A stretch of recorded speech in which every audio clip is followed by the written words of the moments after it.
স্বাধীনতার ঘোষণা করে এগুলোকে নিয়ে চলবে না।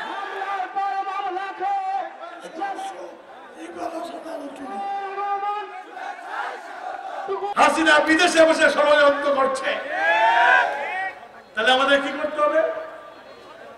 আমাদের সজাগ থাকতে হবে।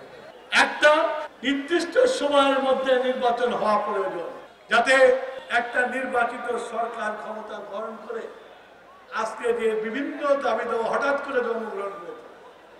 16 বছরে দেখি নাই, রিক্সাওয়ালাদের দাবিও দেখি নাই, সিএনজি ওয়ালাদের দাবিও দেখি নাই, ট্রাক ওয়ালাদের দাবিও দেখি নাই।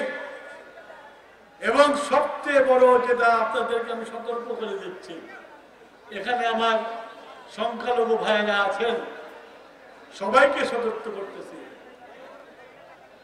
আওয়ামী লীগ এখন মুসলমান আওয়ামী লীগের ছাত্রলীগের কর্মীরা হিন্দু কর্মী হয়ে গেছে। তারাই আবার মিছিল বের করছে, মিছিল বের করে বলার চেষ্টা করছে সংখ্যালঘুদের জন্য উপরে নির্যাতন করা হচ্ছে। আমি টুকু আপনাদের কাছে বলতে চাই, বিএনপি সংখ্যালঘুদেরকে সবচেয়ে সুব্যবস্থা করে, বিএনপি তাদেরকে রক্ষা করে। আমরা মুসলমান, আমার রসুল বিদায় হজে বসে বলে গেছিল সংখ্যালঘুদের উপর অত্যাচার করো না।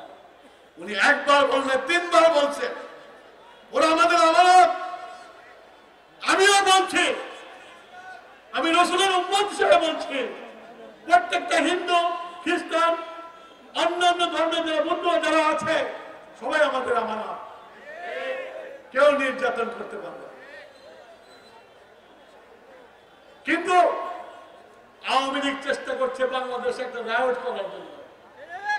আপনারা সবাই সচেতন থাকুন, এই চেষ্টা যেন ফলপ্রসূ না হয়।